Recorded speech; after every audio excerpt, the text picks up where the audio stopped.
राधा गोपाल प्रभु की जय।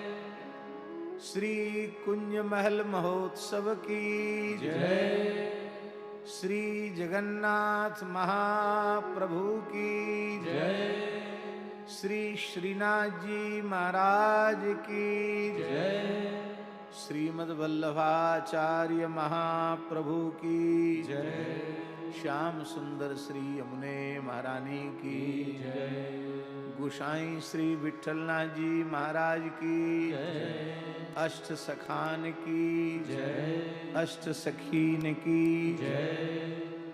यज्ञेश्वरी जगत जननी पूज्या गौ माता की जय। अखिल गोवंश की जय। श्री पथमेड़ा गोधाम की जय। श्री जड़खोर गोधाम की जय। श्री सूर श्याम गोधाम की जय। श्री गिरिराज महाराज की जय।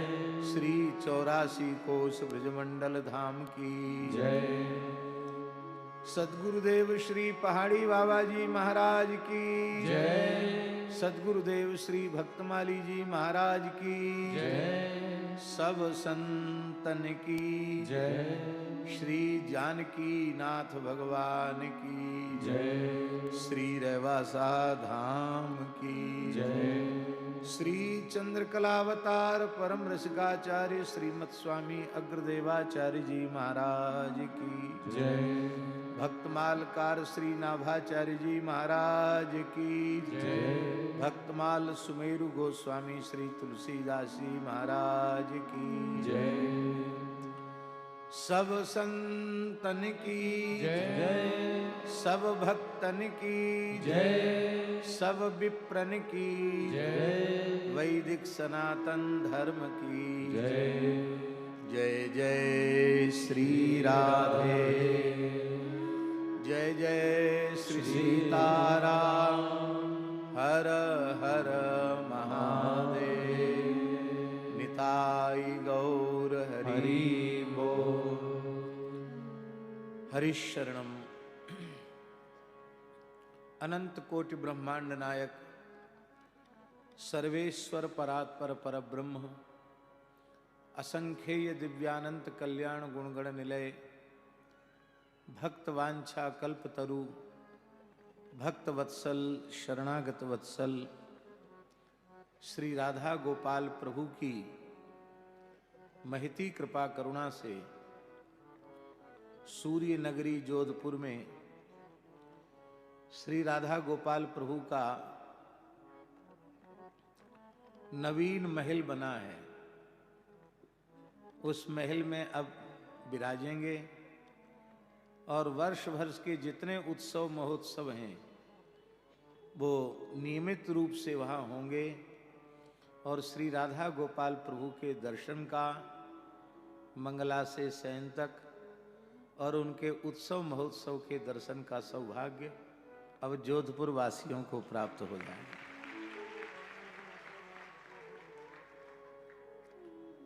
जैसे भगवान का स्वरूप व्यापक है ऐसे ही भगवान के धाम का स्वरूप भी व्यापक है, क्योंकि नाम रूप लीला धाम इन चारों को सच्चिदानंद स्वरूप कहा गया। एतत् चतुष्टयम नित्यम सच्चिदानंद विग्रह, ये चारों सच्चिदानंद स्वरूप हैं। भगवान के धाम का नाम भी वैकुंठ है और भगवान का नाम भी वैकुंठ है। विष्णु सहस्रनाम में वैकुंठ पुरुष प्राण ज्येष्ठ श्रेष्ठ प्रजापति हिरण्यगर्भो भूगर्भो माधवो मधुसूदना। भगवान और भगवान के धाम में भेद नहीं है। सत्यम ज्ञानम अनंतम ब्रह्म और धाम के स्वरूप का जहां सुखदेव जी श्रीमद् भागवत 10वें स्कंद में निरूपण कर रहे हैं, वे कहते हैं सत्यम ज्ञानम अनंतम यद ब्रह्म ज्योति सनातनम यद्धि पश्यन्ति मुनयो गुणा पाए समाहिता।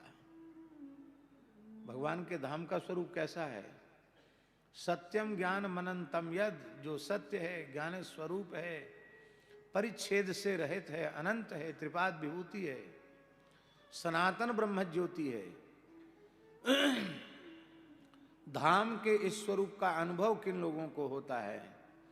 बोले यत ही मुनयः पश्यन्ति, मुनि लोग धाम के इस स्वरूप का अनुभव करते हैं। मुनि कौन है? मनु अवबोधने धातु से औणादिक प्रत्यय करके मुनि शब्द निष्पन्न होता है, जिसका अर्थ होता है मननशील। इसका मतलब है श्री नाम रूप लीला धाम का मनन करते करते जो गुणातीत अवस्था को प्राप्त हो गया है। इसलिए आगे है महाराज जी, यद्धि पश्यन्ति मुनयो गुणा पाए। इसका मतलब है मनन भी इस कोटि का होना चाहिए कि मनन करते करते शरीर संसार से ऊपर उठ जाए, देहाध्यास की निवृत्ति हो जाए, गुणातीत अवस्था को प्राप्त हो जाए, तब समाधौ पश्यन्ति, भाव समाधि में धाम के स्वरूप का अनुभव करते हैं। तो धाम कहां प्रकट होता है? जहां राधा गोपाल प्रभु हैं वहीं उनका धाम प्रकट हो गया। इसका मतलब है आप हृदय की भावना से स्वीकार करेंगे तो श्री राधा गोपाल का जो श्री निकुंज है, श्री कुंज नाम है ना, है? श्री रस कुंज। श्री रस कुंज जी। तो श्री रस कुंज में जो लोग आवेंगे उनको अनुभव ये नहीं होगा कि हम जोधपुर के किसी मंदिर विशेष स्थल विशेष में आए हैं। उनको यही अनुभव होगा और होना चाहिए कि हम श्रीधाम वृंदावन में बैठे हैं। ये श्रीधाम वृंदावन का रस निकुंज है, रस कुंज है, और यहाँ श्री राधा गोपाल प्रभु की चरण सन्निधि में हम बैठे हैं। तो धाम कहाँ प्रकट होता है? बहुत प्रसिद्ध है धाम के संबंध में।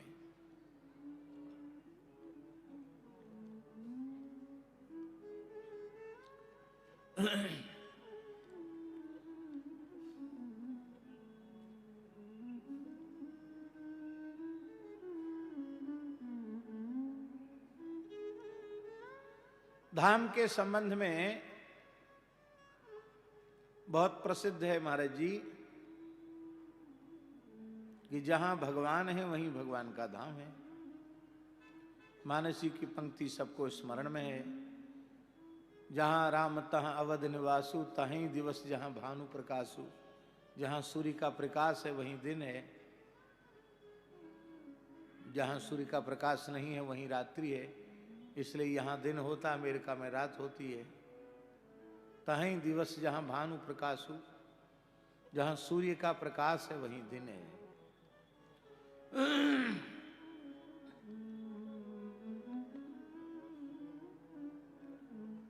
तो श्याम श्यामा कहाँ विराजते हैं? ठाकुर व्यास जी, श्याम श्यामा राधा गोपाल प्रभु कहाँ विराजते हैं? इसके संबंध में हमारे वृंदावन के अनन्य रसिक नृपति श्री स्वामी हरिदास जी की परंपरा के तृतीय आचार्य चरण श्री स्वामी बिहारिन देव जी महाराज का वचन अत्यंत प्रसिद्ध है।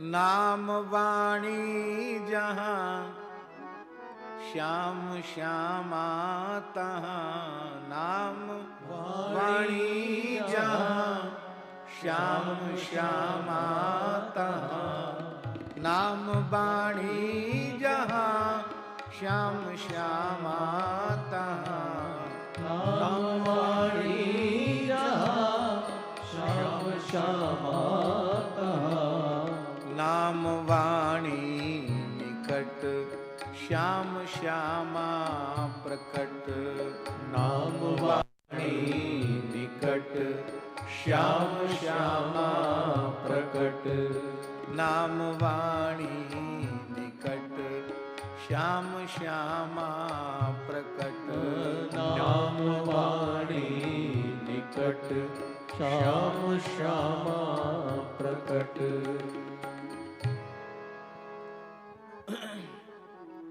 तो राधा गोपाल प्रभु जी की सेवा में क्या होगा? नाम कीर्तन होगा, अष्ट साहब के रसिकाचार्यों की वाणी का कीर्तन होगा, नाम वाणी कीर्तन होगा, तो वहीं प्रकट होंगे। जहां प्रकट है वहीं धाम है। नाम वाणी के प्रभाव से, भजन के प्रभाव से मीराबाई ने मेड़ते में वृंदावन को प्रकट कर दिया, जबकि वृंदावन का दर्शन तक उन्होंने नहीं किया था। प्रत्यक्ष रूप में वृंदावन नहीं गई थी, लेकिन नाम के बल से मेड़ते में श्री वृंदावन को प्रकट कर दिया। तो आज बड़ी प्रसन्नता की बात है कि श्री राधा गोपाल प्रभु के इस रसकुंज महोत्सव में हम सबका आना हुआ। आज ठीक 12 बजे हमने अपनी कथा पूरी कर दी थी। फिर आखिरी दिन होता है तो इसको गमछा उड़ाओ, इसको दुपट्टा उड़ाओ, ये भी कुछ औपचारिकता होती है। फिर आरती होती है। तो ठीक 12:30 बजे आसन से उठ गए और निवास तक नहीं गए, सीधे एयरपोर्ट के लिए चल पड़े। लेकिन अब सरकारी व्यवस्थाएं हैं, कुछ ना कुछ, अभी रनवे खाली नहीं है, ये है वो है, सामान की चेकिंग है। फिर थोड़ा विलंब हुआ और छोटे जहाज में समय भी कुछ अधिक लगता है, तो लगभग 2.5-3 घंटे का समय भी लगा। एक मन तो था कि सीधे यहाँ आ जाएं। हमारे श्रीमन माधव गौड़ेश्वराचार्य श्री पुंडरीक गोस्वामी जी का प्रवचन चल रहा है, ऐसी सूचना पूज्य सूर सागर बड़े रामद्वारा वाले महाराज जी ने दास को प्रदान कर दी थी। और आपने कहा भी कि सीधे वहाँ चलेंगे कि, लेकिन शरीर यह कह रहा था कि एक बार शरीर के आवश्यक वेगों की निवृत्ति भी करनी थी, स्नान भी करना था। तो स्नान करके खूब निश्चिंत होके हम आए हैं। सवेरे अत्यंत संक्षिप्त स्वल्प आहार लिया था, तो राजभोग बीच में तिरोहित रहा, लेकिन यहाँ आकर थोड़ा स्वल्पाहार ले लिया है तो खूब आनंद है। कहने को तो हम 3 घंटे बोल सकते हैं, लेकिन आप लोग इतनी लंबी प्रतीक्षा कर रहे हैं, इसलिए आज तो केवल मंगलाचरण का दस्तूर करेंगे। आज बड़ी प्रसन्नता है कि हमारे ज्येष्ठ गुरु भ्राता परम पूज्य विद्वत वरेण्य श्री स्वामी प्रणवानंद सरस्वती जी कृपा करके पधारे हैं और उन्होंने हमारे आनंद को और अधिक बढ़ा दिया है कि उन्होंने कहा हम रुकेंगे, पूरे समय रुकेंगे। ये बहुत प्रसन्नता की बात है। हम उनको सादर दंडवत प्रणाम करते हैं। हमारे सूर सागर वाले पूज्य महाराज जी तो क्या कहना है, श्री राधा कृष्ण जी के ऊपर बहुत कृपा है इनकी, और ऐसी ही कृपा निरंतर बनी रहनी चाहिए। सूर सागर बड़ा राम द्वारा जोधपुर का एक महान तीर्थ है। परमहंस विरक्त संतों की अद्भुत परंपरा का स्थान है। वहाँ के एक एक रजकण से श्री राम नाम प्रकट होता है। संतों ने बहुत भजन किया है। वो जोधपुर का एक महान तीर्थ है। वहाँ के सभी पूज्य संतों को हम सादर दंडवत प्रणाम राम जी राम करते हैं। और हमारे श्री अनंत दास जी महाराज अपनी अनंत महिमा से आज प्रथम दिवस ही प्रकट हो गए, उनको भी हम प्रणाम करते हैं। देवलिया वाले महंत जी श्री महंत श्री जगदीश दास जी महाराज, और आज ही आई हैं गिरिराज जी से। आज हमारी पूज्या बहनें आई हैं, जीजी आई हैं, और अपनी वाणी से आज सुनाएंगी भी कि कल होगा। क्यों व्यास जी?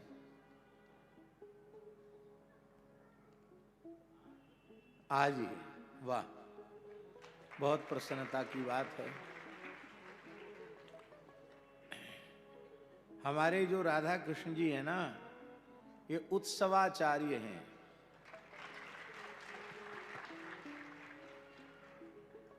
उत्सव कैसे मनाना चाहिए, ये स्वयं ही उत्सव स्वरूप हैं। जहां बैठ जाते हैं वहीं उत्सव होने लग जाता है। ये श्री ठाकुर जी की बड़ी कृपा है। हमारे यहाँ महाराज जी मंत्रार्थ का उपदेश किया जाता है, तो उस मंत्रार्थ में एक वाक्य आता है, मकारार्थो जीवः सकल विधि कैंकर्य निपुणः। षडक्षर श्री राम तारक मंत्र राज में जो, अथवा राम में जो माँ है महाराज जी, उसी का अर्थ, राम नाम में जो मकार है उसका अर्थ क्या है? तो कहते हैं मकारार्थो जीवः, वो जीव का वाचक है। तो स्वामी महाराज जी, जीव का स्वरूप क्या है? जीव का स्वरूप वैष्णवों के सिद्धांत से जीव का स्वरूप है सकल विधि कैंकर्य निपुणा, जो अपने आराध्य उपास्य युगल सरकार के समस्त प्रकार के कैंकर्य को करने में अत्यंत चतुर हो, निपुण हो, वो जीव है। उसका जीवत्व सफल है। तो भगवान के सब प्रकार का कैंकर्य राधा कृष्ण जी कर लेते हैं। आप श्रृंगार करवा लो, नाम कीर्तन करवा लो, गुणगान करवा लो, रस महोत्सव में विवाह तो राधा गोपाल प्रभु का प्रतिवर्ष ब्याहुला होता ही है, और सुंदर उत्सव महोत्सव, नृत्य करवा लीजिए आप। इतना सुंदर नृत्य करते हैं कि इनके खड़े होते ही लगता है कि हमारे श्री कृष्ण इनमें प्रविष्ट हो गए हैं। ऐसी इनकी थिरकन है। नृत्य, भगवान, चित्रकारी और अभिनय, एकल अभिनय, हमने एकल अभिनय इनका देखा, अद्भुत। तो ये जीवत्व की सफलता है। प्रशंसा में ये बात नहीं बोली जा रही है, गुण तुम्हार समझई निज दोषा, ये सारे गुण श्री ठाकुर जी श्री जी के हैं। और जब ठाकुर जी श्री जी के गुण हैं, हमारे नहीं हैं, तो ठाकुर जी श्री जी की सेवा के लिए है। दोष हमारे अपने हैं, गुण श्री ठाकुर जी श्री जी के हैं। ये भाव है। तो आज महात्म्य का तो कम से कम स्मरण कर ही लें, अधिक समय नहीं है।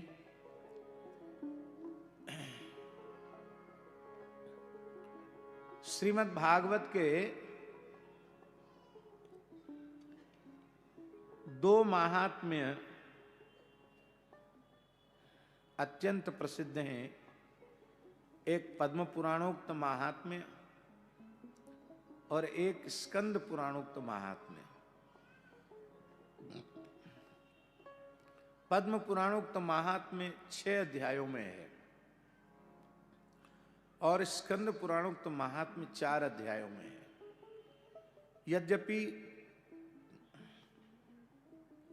इन 2 पुराणों के अतिरिक्त अन्य पुराणों में भी श्रीमद् भागवत महात्म्य संबंधी भगवान व्यास के वचन प्राप्त होते हैं।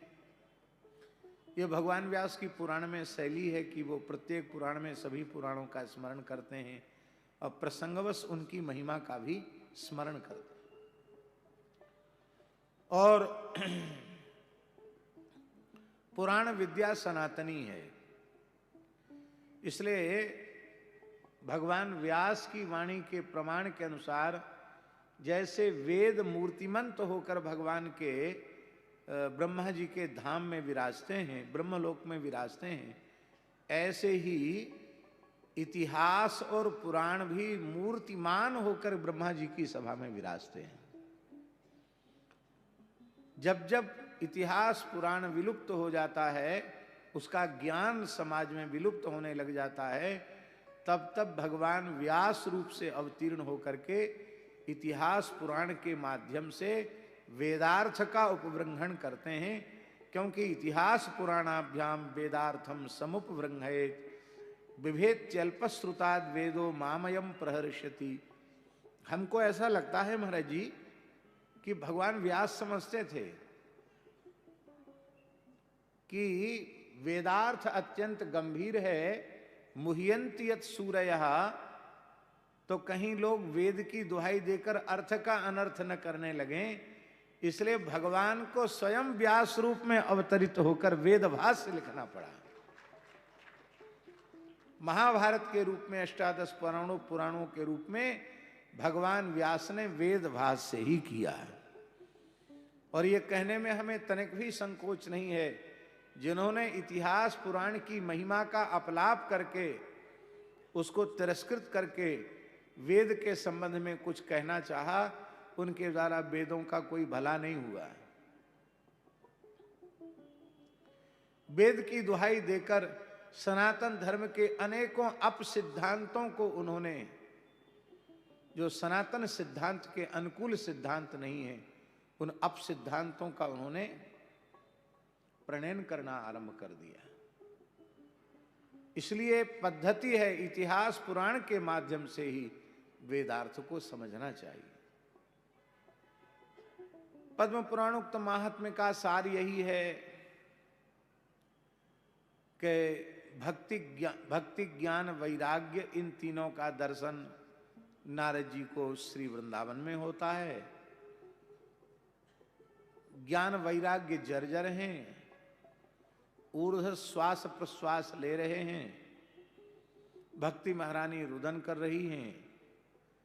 नारद जी ज्ञान वैराग्य की मूर्छा को दूर करने का प्रयत्न करते हैं, वेदांत का पाठ करते हैं, बारंबार गीता पाठ भी करते हैं, लेकिन उनकी मूर्छा दूर नहीं हो रही है।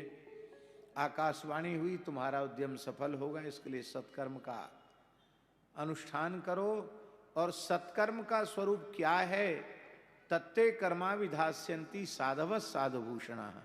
साधुता ही जिनका आभूषण है, वे बतावेंगे सत्कर्म का स्वरूप क्या है। ये बात बड़ी महत्वपूर्ण है। ग्रंथ नहीं बताएगा, कोई व्यक्ति नहीं बताएगा कि सत्कर्म का स्वरूप क्या है। आप अपने मन और अपनी बुद्धि से जिसका निश्चय करके बैठे हैं, वह भी सत्कर्म है, यह सुनिश्चित रूप से नहीं कहा जा सकता है। संत बताएंगे सत्कर्म का स्वरूप क्या है, ये संत बताएंगे। हमारे यहां स्वामी जी वेद को क्षार सिंधु के समान माना गया है। वेद जो है ना, वेद का अर्थ केवल वेद मत समझना, वेदादि शास्त्र खारे समुद्र के समान है। कितना जल है?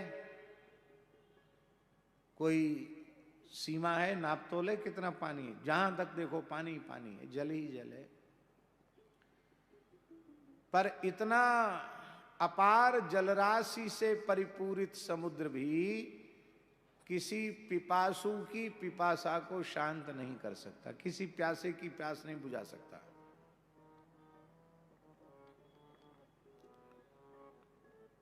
और उसी क्षार समुद्र का जल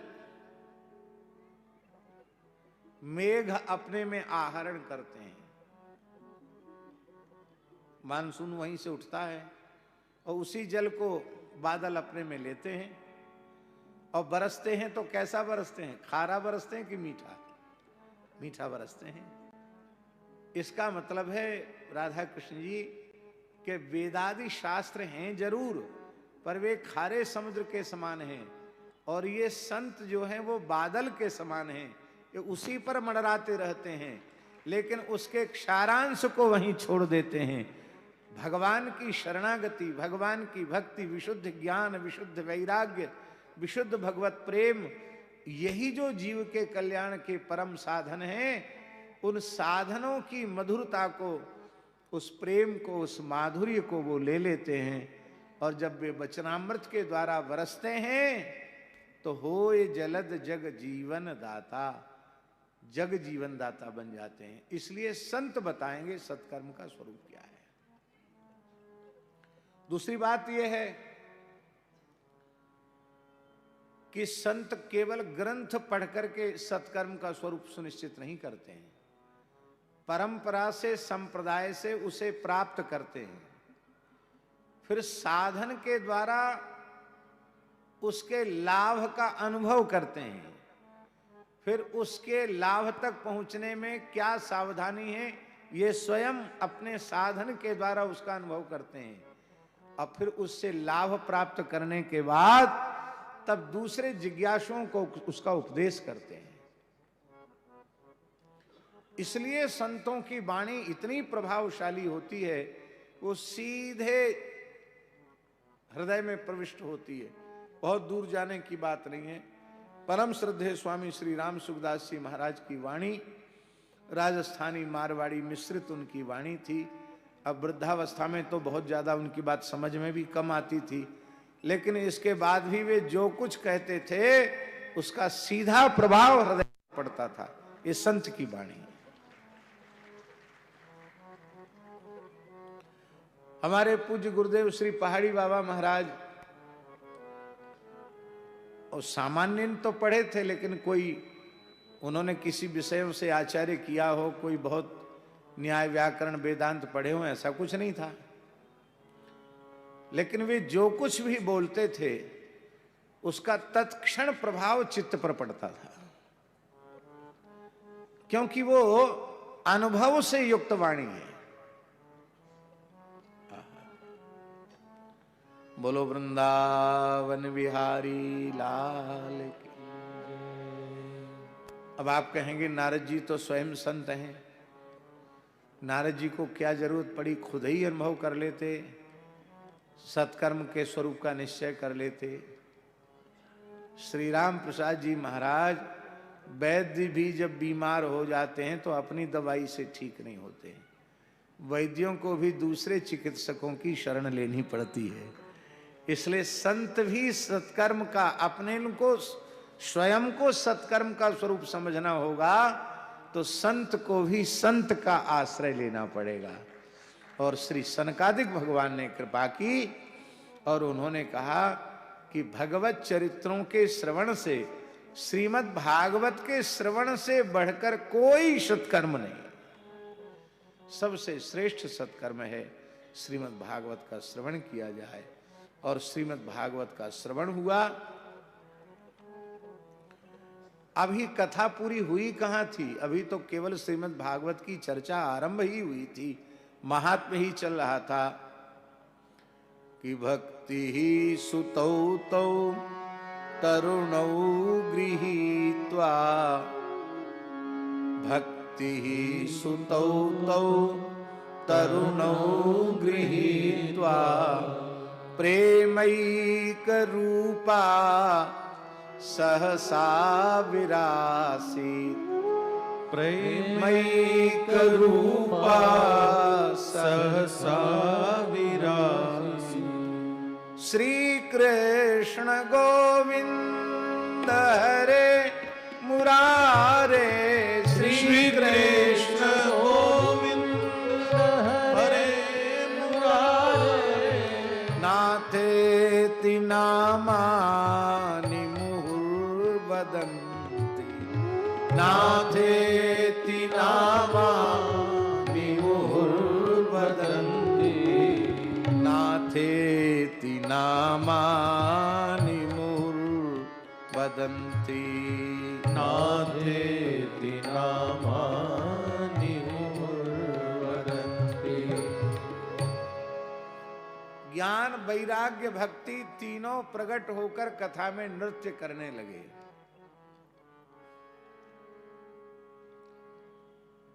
सबको बड़ा आश्चर्य हुआ, कहां से आ गए। कुतमागतेयम, कथमागतेयम, कैसे आए। इतनी भीड़ है कि बीच में आने जाने का रास्ता भी नहीं है। कथम प्रविष्टा, ये घुस के आई कैसे ये देवी, कथम आगतेयम, कैसे आई। ऊचुः कुमाराः वचनम तदानीम कथार्थ तो निष्पतिता धुनेयम। ये आई गई कहीं से नहीं, श्रीमद् भागवत की कथा से ही भक्ति प्रकट हुई है, श्रीमद् भागवत की कथा से ही ज्ञान प्रकट हुआ है, श्रीमद् भागवत की कथा से ही वैराग्य प्रकट हुआ है। अब यहां एक बड़ी आश्चर्यजनक बात है, भक्ति नृत्य करे तो कोई आश्चर्य नहीं है, क्योंकि भक्ति का तो स्वरूप ही नृत्य है। धन्यम वृंदावनम तेना भक्तिर नृत्यति यत्र च। धन्य है वृंदावन जहां भक्ति का निरंतर नृत्य होता रहता है। भक्ति तो निरंतर नाचने वाली है। जब भक्ति प्रकट होती तब क्या होता है, बोले विलज्य उदगायति नृत्यते च मद भक्ति युक्ता भुवनम पुनाति। जब भक्ति महारानी प्रकट होती है तो लज्जा रहित होकर उच्च स्वर से नाम रूप गुण लीला का कीर्तन करता है और नृत्य करता है। तो भक्ति नाचे तो आश्चर्य नहीं है, सबसे बड़े आश्चर्य की बात है कि यहां ज्ञान नाच रहा है, वैराग्य नाच रहा है। यह बड़े आश्चर्य की बात है। आप लोग हमारी बात को अन्यथा तो नहीं लेंगे। जो कुछ ज्यादा ज्ञानी हो जाते हैं वो उनका ये सब उत्सव महोत्सव नाचने गाने में इसमें ज्यादा उनका भाव नहीं रहता है। और वैसे विशेष ज्ञाननिष्ठ महात्माओं को देखो तो वो तो नृत्य गान आदि का दर्शन भी नहीं करते हैं। विशेष वैराग्यवान है, विशेष ज्ञानवान है, वो नाचने गाने का इन सब का समर्थन नहीं करते।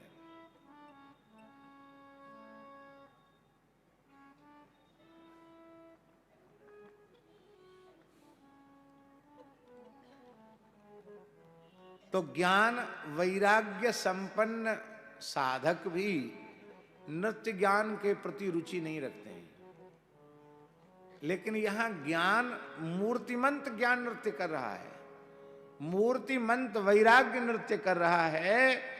इसका तात्पर्य है कि ज्ञान जब भक्ति से संपुटित होता है तब नाचता है, वैराग्य जब भक्ति से संपुटित होता है तो नाचता है, भक्ति से अलग रहता है तो नहीं नाचता। फिर रूखा सूखा रहता है।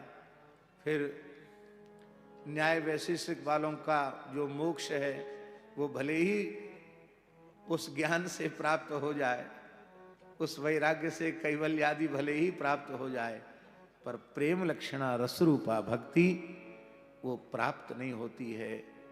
वो तो मिलहि न रघुपति बिनु अनुरागा, किए कोटि जप जोग विरागा। मिलहि न रघुपति हिय अनुरागा, किए कोटि जप तप बैरागा। भक्ति महारानी ने कहा कि आप संतों की कृपा से एक बार में संकट से विमुक्त हो गई अपने पुत्रों के सहित, अब द्वारा विपत्ति ना आवे इसकी व्यवस्था और कर दीजिए। तो सनकादिक भगवान ने क्या कहा, बहुत प्रसिद्ध श्लोक है, बड़ा रसमय श्लोक। भक्तेषु गोविंद स्वरूप कर्त्री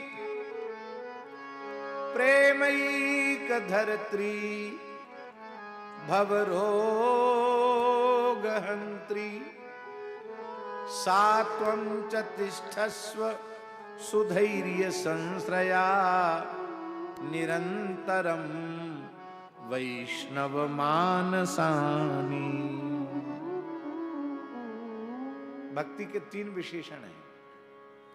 भक्तेषु गोविंद स्वरूप करती, सप्तमी का बहुवचन है भक्तेषु, माने अधिकरण में सप्तमी होती है। भक्तों के हृदय में आप गोविंद के स्वरूप को प्रकट कर देती हो। भक्तों में गोविंद हैं तो सब में। कबीरदास जी कहते हैं महाराज जी, सब घट मेरा साइया, खाली घट नहीं कोय, बलिहारी वा संत की जेहि घट परगट होए। ये कौन संत के भीतर भक्ति प्रकट होती, गोविंद प्रकट होते हैं? बोले जिसके हृदय में भक्ति होती है उसके हृदय में गोविंद प्रकट होते हैं। तो भक्तेषु गोविंद स्वरूप कर्त्री। दूसरा लक्षण क्या है? प्रेमैक धर्त्री, अनन्य प्रेम को धारण करने वाली। माने उस भक्त के भीतर जब आप प्रतिष्ठित होती हो तो एक अद्भुत अनुपम अनन्य प्रेम से परिपूर्ण वो हो जाता है। और भवरोग हंत्री, जन्म मृत्यु के चक्र से तुम छुड़ा देती हो। ऐसी हे भक्ति महारानी, भवरोग का हरण करने वाली भक्ति महारानी, आप निरंतर वैष्णवों के हृदय में निवास करो। अब वैष्णव कौन है? हमारी बात का यह अर्थ मत लगा लेना कि हम वैष्णवता के चिन्हों का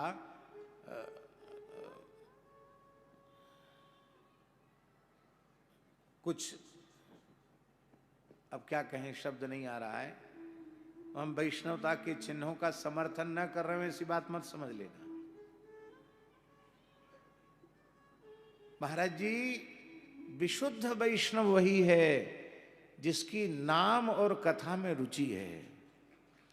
भगवान नाम में जिसकी प्रीति नहीं है, भगवत चरित्र में जिसकी प्रीति नहीं है, वो चाहे जितनी बढ़िया वेशभूषा धारण कर ले, विशुद्ध वैष्णव नहीं हो सकता। वैष्णव वही है जिसको भागवत चरित्र में प्रीति हो, भगवान नाम में प्रीति हो। राजस्थान की धरती पर राम स्नेही परंपरा के अनेक आचार्य, उनके बाह्य चिन्हों का कोई आग्रह नहीं था। अपने सुरसार के बड़े राम द्वारा में कहाँ परमहंस महात्मा 2-3 पीढ़ी तक तो सब पूर्ण दिगंबर ही रहे। कितनी पीढ़ी तक रहे? 5 पीढ़ी तक। कहाँ आग्रह था? कौन सा तिलक लगाते थे? लाल कपड़ा पहनते थे कि सफेद पहनते थे कि काला पीला नीला, कैसा पहनते थे? कुछ नहीं।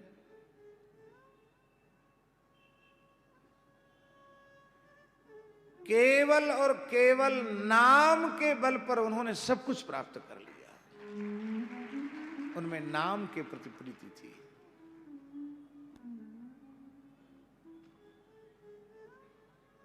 इसी को महाप्रभु जी ने कहा, नामे रुचि, नाम में रुचि, कथा में रुचि।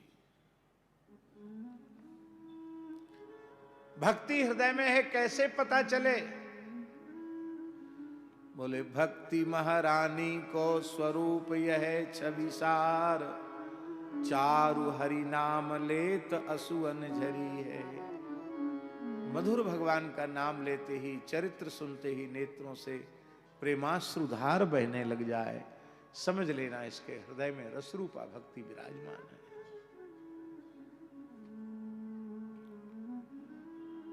इसलिए वैष्णव वही हैं जो कथा रस रसिक हैं।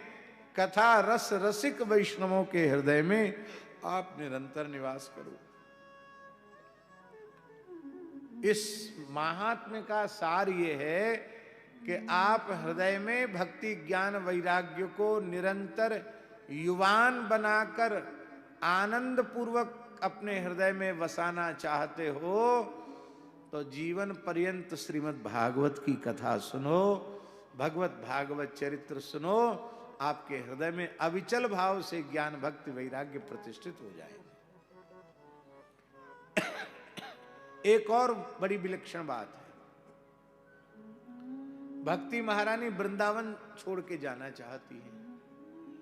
वो कहती इदम स्थानम परित्यज्य विदेशम गम्यते मया, मैं ये स्थान छोड़ रही हूं, विदेश जा रही हूं, मेरे पुत्र दुखी हैं, मैं कैसे यहां रह सकती। इसका तात्पर्य है साधक का हृदय वृंदावन बन जाए और भक्ति नित्य किशोरी के रूप में प्रकट हो जाए, लेकिन यदि साधक के हृदय रूपी वृंदावन का ज्ञान दुर्बल है, वैराग्य दुर्बल है, तो भक्ति उस हृदय में रहेगी नहीं।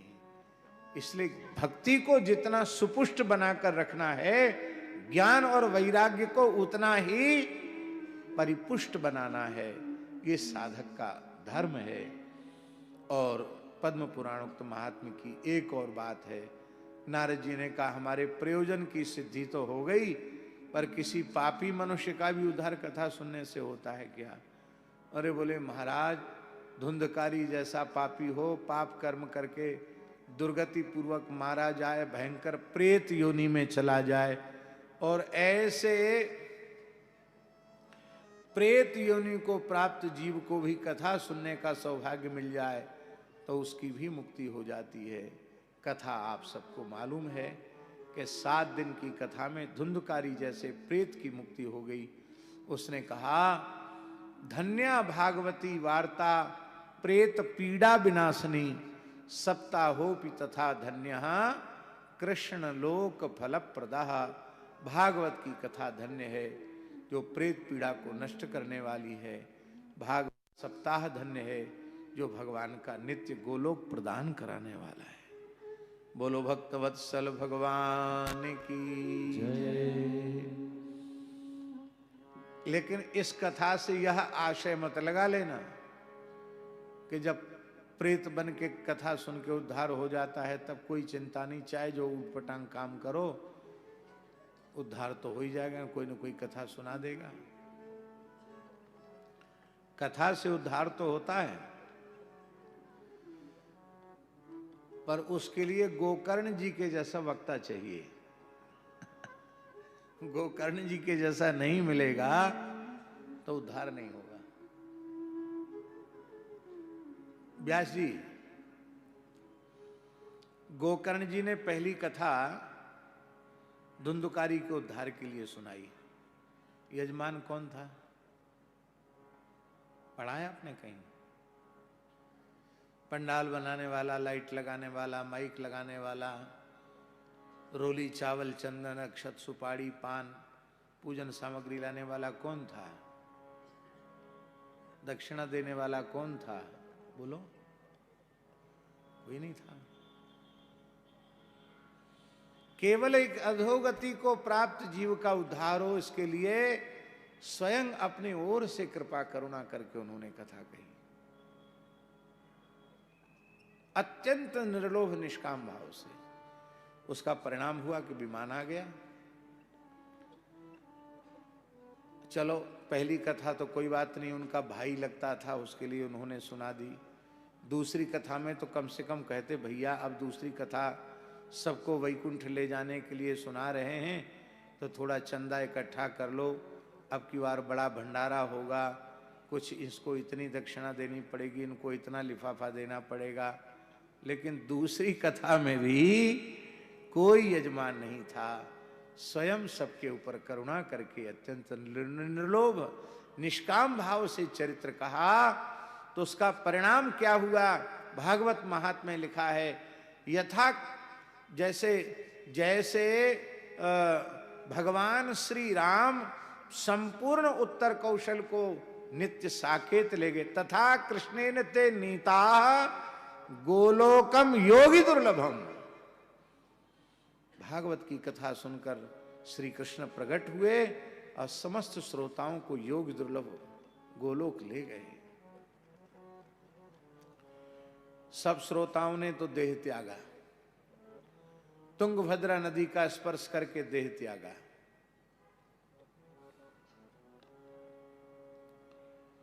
गोकर्ण जी ने नहीं।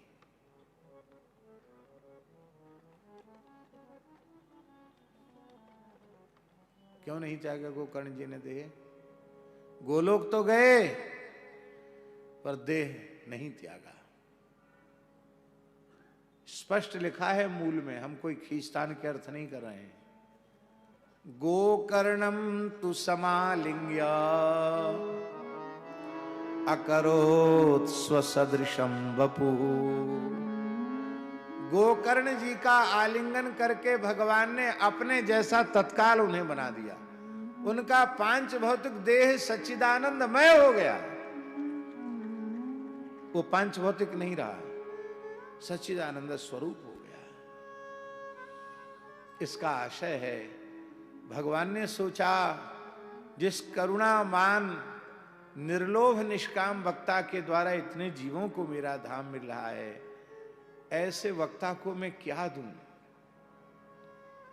तो भगवान ने अपना सर्वस्वभूत आलिंगन दिया। मानो आलिंगन के ब्याज से अपने आप को ही गोकर्ण जी पर न्योछावर कर दिया भगवान ने, और ये संदेश दिया कि गोकर्ण जी को आदर्श मानकर भागवत की कथा कहो तो मैं तुम्हें सबसे ऊंची दक्षिणा दूंगा। कभी न कभी अपनी आजानुलंबित चंदन चर्चित भुजाओं में भरकर छाती से लगा लूंगा। हम सब जितने भागवत के वक्ता तो अपने को मानना नहीं चाहिए, भागवत के छोटे छोटे सेवक हैं। भागवत की चर्चा करके अपनी वाणी को पवित्र करने वाले जो भी इस मार्ग में लगे हुए जीव हैं, उनको इसी दक्षिणा की इच्छा रखनी चाहिए कि कभी वह दक्षिणा हमें अपने जीवन में मिले जो गोकर्ण जी को मिली। हाँ हाँ,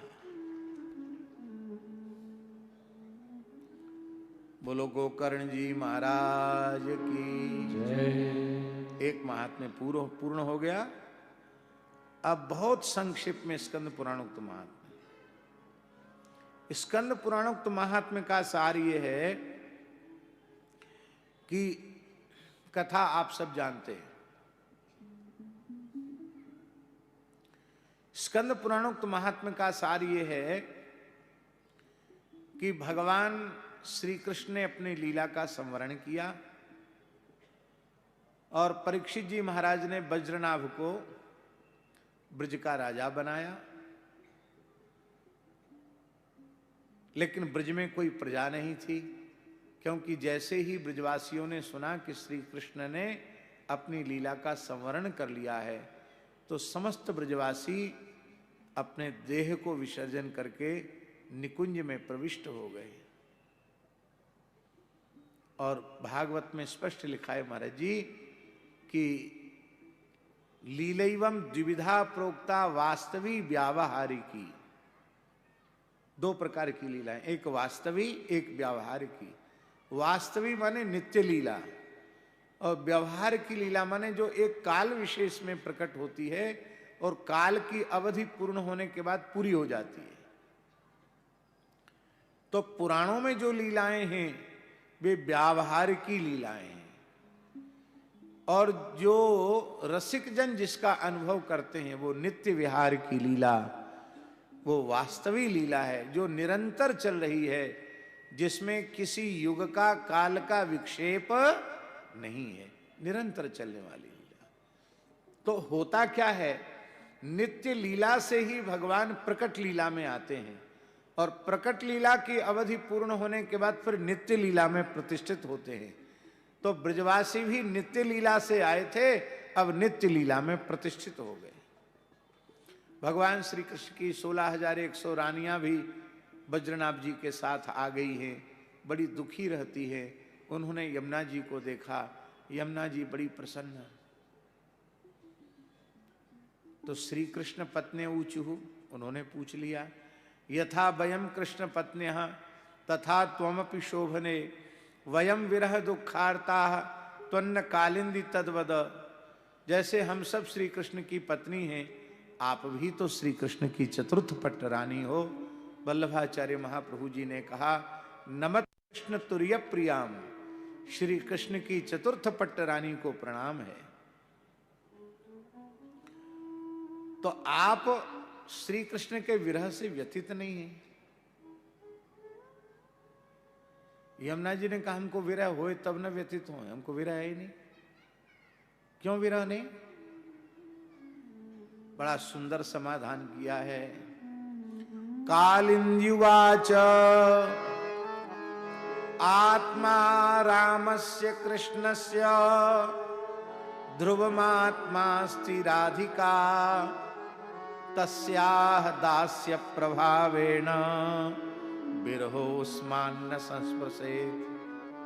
आत्मा में रमण करने वाले श्री कृष्ण की आत्मा राधा रानी है, इसलिए उन्हें आत्मा राम कहते हैं, क्योंकि आत्मा शब्द का अर्थ राधा है। और मैं उन श्री राधा रानी की दासी हूं, इसलिए मुझे कृष्ण विरह का स्पर्श नहीं होता। इसका तात्पर्य है व्यास जी कि यमुना जी के भी दो स्वरूप हैं। ऐश्वर्य लीला में वे चतुर्थ पट्ट रानी हैं और माधुरी लीला में श्री जी की दासी है वो। तस्याह राधिकायाः दास्य प्रभावेण बिरहोस्मान्न संस्पृशेत। यहां असमान शब्द का प्रयोग है स्वामी जी, बड़ी विचित्र बात है। असमान तो बहुवचन है कि नहीं? तो बहुवचन के प्रयोग की क्या आवश्यकता थी? अपने लिए बहुवचन के प्रयोग की क्या आवश्यकता थी? एक वचन का प्रयोग करना चाहिए। इसका अर्थ है यमुना जी ये कहना चाहती केवल हम ही नहीं, जिन जिन भाग्यशाली जीवों को राधा रानी का दास से मिल गया है उनको कृष्ण विरह संभव नहीं है, क्योंकि श्री कृष्ण राधा रानी को छोड़कर कहीं जाते ही नहीं।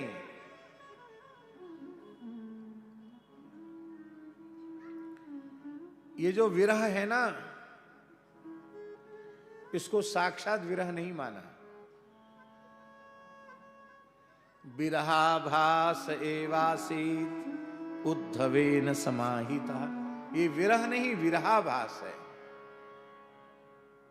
साक्षात वियोग तो तब हो जब ठाकुर जी चले जाएं। ठाकुर जी गए नहीं ब्रज छोड़ के, तो विरहाभास क्या है? बोले ये विरहाभास न होता तो कृष्ण प्रेम का स्वरूप क्या है ये संसार को कैसे ज्ञात होता? भरत जी के हृदय में राम जी हैं और राम जी के हृदय में भरत जी हैं। एक पल का वियोग है, अच्छा चलो मान लो वियोग है। गोस्वामी जी लिख रहे हैं मांग मांग आयुष करत राज काज बहु भांति। राम जी की पादुका लेके गए हैं और उन्हीं से रोज पूछ लेते हैं और वहां से आज्ञा मिल जाती है, वैसे ही काम करते हैं, प्रजा का पालन पोषण करते हैं। तो रोज बातचीत हो रही है, रोज दर्शन हो रहा है सीताराम जी को। विरह कहां है, वियोग कहां है?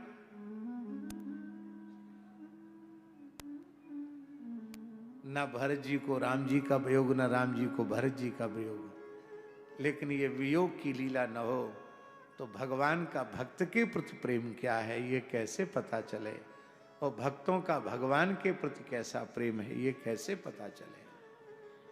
प्रेम तत्व को प्रकट करने के लिए ये लीला मात्र है, वस्तुतः विरह नहीं है। बोलो भक्तवत्सल भगवान की जय। रसिकाचार्य श्री हरिराम जी व्यास जी ने व्यास वाणी में रास का बड़ा सुंदर वर्णन किया है, रास पंचाध्यायी का। पर उसमें जो विरह का प्रसंग आया उसमें व्यास जी ने लिखा विरह कथा में कौन सुख, विरह कथा में कौन सुख कह के नमस्कार कर लिया। क्यों? क्योंकि साक्षात विशाखा जी का स्वरूप है, और जब विशाखा जी हैं तो श्री जी की अनुचरी हैं अष्ट सहचरियों में, तो ठाकुर जी का वियोग होते ही नहीं। चलो वियोग है ही नहीं तो क्यों हम झूठे में रोवे गावें, अब तो सीधे नित्य विहार का अनुभव करो। ये तो उस कथा का परिणाम ये हुआ व्यास जी कि वज्रनाभ जी के सहित सबका भगवान की नित्य लीला में प्रवेश हो गया उद्धव जी की वाणी सुन करके। इसका मतलब है भगवान की नित्य विहार की लीला में किसी जीव का भाव जगे तो उसे भागवत की कथा सुनना चाहिए, क्योंकि ये भगवान की लीला के प्रवेश का द्वार है।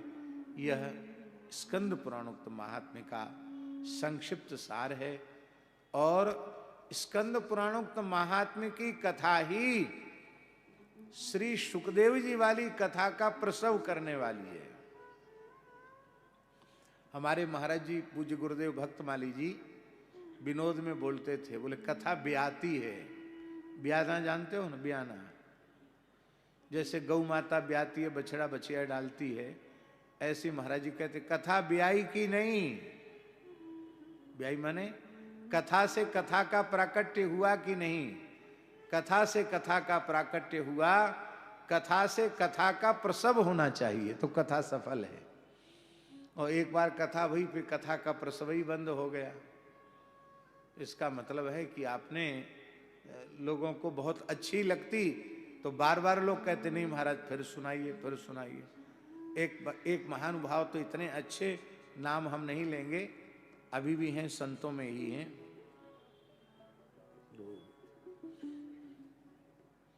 आओ आओ भगत आओ आओ,